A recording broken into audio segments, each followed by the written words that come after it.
general attitude towards sex, I mean, would be kind of along the lines of, it happens?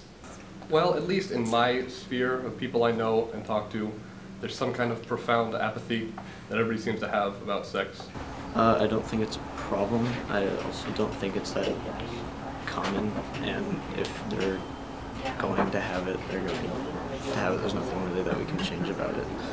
I do see the issue of sexual activity with Shoreline students being an issue. I have been an HIV/AIDS educator for 18 years, and in working with kids and specifically talking to them about sex, there are more kids having sexual activity and not always understanding the repercussions of it. I think that sex is seen as something you need to do to be cool, and that you need to do by the time you're a teenager. And I think it's like forced upon people, like, oh, if you're a virgin, you're like not cool. And that's not true. Like if it's your choice, it's okay.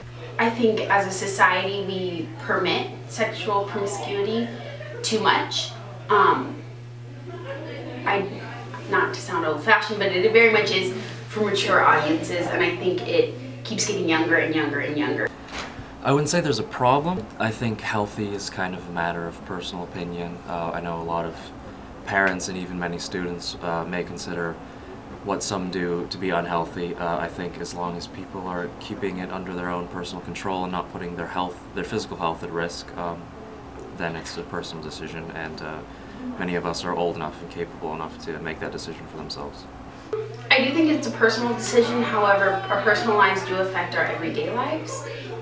It's not a choice that I would choose to participate in, because it does have such an emotional effect on individuals, and it really does impact more aspects of your life than just your personal relationships with people. People should wait until after high school when the frontal part of their brain is more developed and they have better thinking, because what happens is that's going to be somebody's future wife. By so openly offering condoms, and by so openly offering kids certain aid in that regard, is permitting them.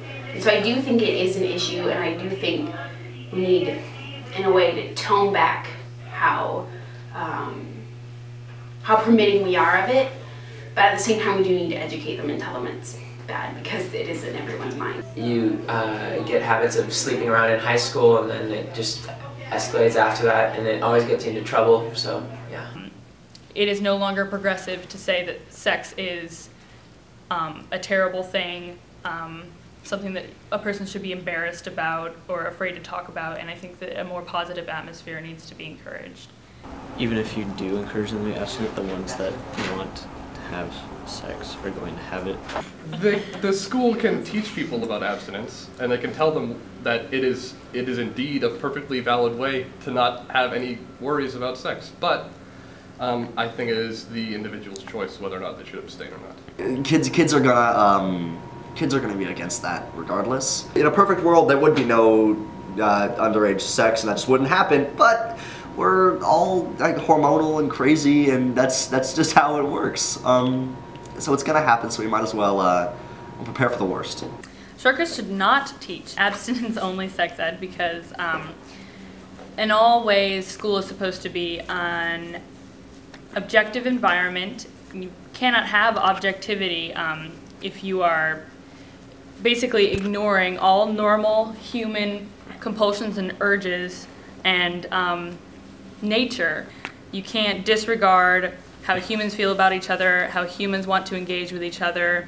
It's irrational, it's unhealthy, it's inappropriate. I think that you have to get both sides of the issue. You have to allow people a choice. My husband and I talk about, like, if we could teach somewhere else in the state or in the country, and I tell him, like, I could not work at a school where that was, you know, it was abstinence only. I don't support that. I don't feel like that's doing anybody any good, because at some point in your life you're going to have sex, and most likely you're not going to want to have kids right away. I mean, even when you're married, and if you save yourself for marriage, that's great, but most likely you're going to want to be married for a little while before you have kids, and you're going to need to know what's out there. Be safe, sure. I mean, do it responsibly, but if they're going to have sex, in high school, I mean, they're gonna have sex in high school. That's their choice. That's their life. I say yes, sure, sex happens and it's something that normal people do, but I'm not gonna be either really vehemently against it or incredibly for it. So With or without abstinence-only education, people are still going to have sex. People are still not going to have sex. That's just the way it is. If in your heart you want to wait, it's okay to wait. It's not always the best decision to have sex as a teenager, and it will be much more enjoyable as you get older. So it's okay to wait. It's your choice. You have to live with your choices, but I'm not going to judge you. Be open with it. Your body is nothing to be ashamed of. It's beautiful no matter what. If you're gonna have sex, then do it safely. If you don't have safe sex, something can happen. You could go through a lot, like emotionally, mentally, and physically. It could definitely impact your future. I don't think there's a whole lot of condom use, and that's very concerning, not only for the young women, but also for the young men. I think that not as many people use condoms as girls are on the pill. They think it makes them invincible, and they don't take as many precautions and all that. And it's really not safe because although the pill does prevent pregnancy, like you can still get STDs. The big thing that I saw an increase in was oral sex and people not understanding that is sexual activity, and an increase in STDs, particularly herpes, from that. From the young men, I hear, well, she's on the pill. That doesn't protect you from STDs at all, and that's a huge concern. There's a big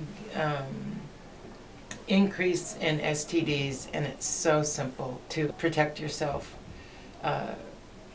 It makes me very sad that kids aren't thinking about themselves and being responsible.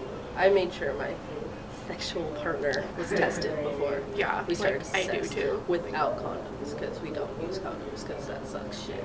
Birth control, like condoms, all that stuff, it's really key to having sexual relations with someone else. And hopefully they know where to go to, get condoms, or how do they make a doctor's appointment to, get put on birth control pills.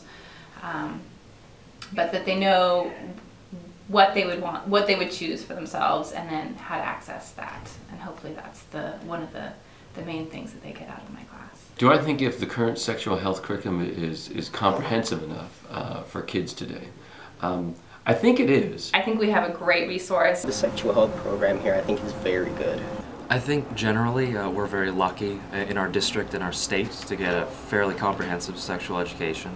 We got trained about 2 years ago on brand new curriculum, and there's been some changes. The first sexual health class you take in like freshman year, I think was a great class, and it really set you up, for what you need to know.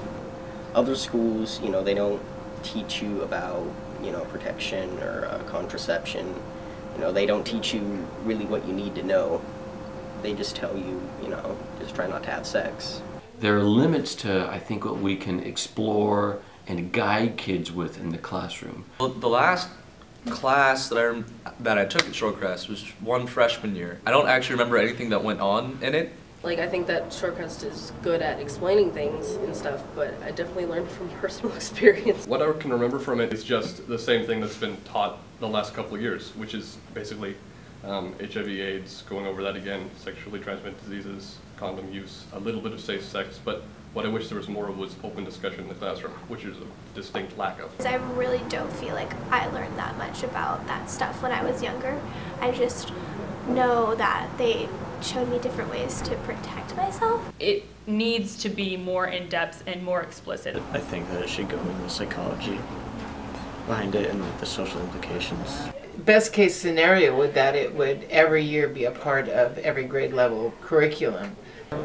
I think they could be a little bit more pragmatic about it. I think they still did teach a lot of like the just say no stuff. It's very idealistic, and I'm a very pragmatic person. There is a personal, really kind of emotional health aspect that we can only go so far within the classroom. If students come and ask many teachers, they just are like, I think that they need to realize what kind of school they're teaching in and what is going on in our school and just address it from that point of view rather than the ideological beliefs of the people in our school district. I would say abstinence only because really that's the only surefire answer to the problem. The one thing I don't like about it is that it kind of assumes that people are going to have sex in high school by like teaching you how to use a condom when you're like in 6th grade. Most of my juniors and seniors know the 11 steps to proper condom use, but sophomores and freshmen are being taught the 9 steps to proper condom use.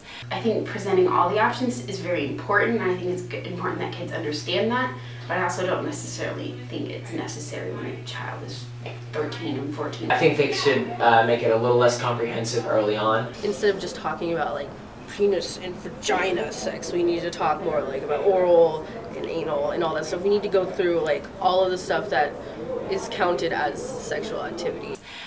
There's a lot more on gay, lesbian, transgender stuff that we are hoping to add in now that we have a semester-long health class and it's not the 9 weeks of essentials that juniors and seniors know of. There's just way too much misinformation. I think that we can do a better job. Sometimes it feels like, well, we told them we're done, we've done our due diligence and now they should know. Well, that's not true. Look at how many math classes you have to take.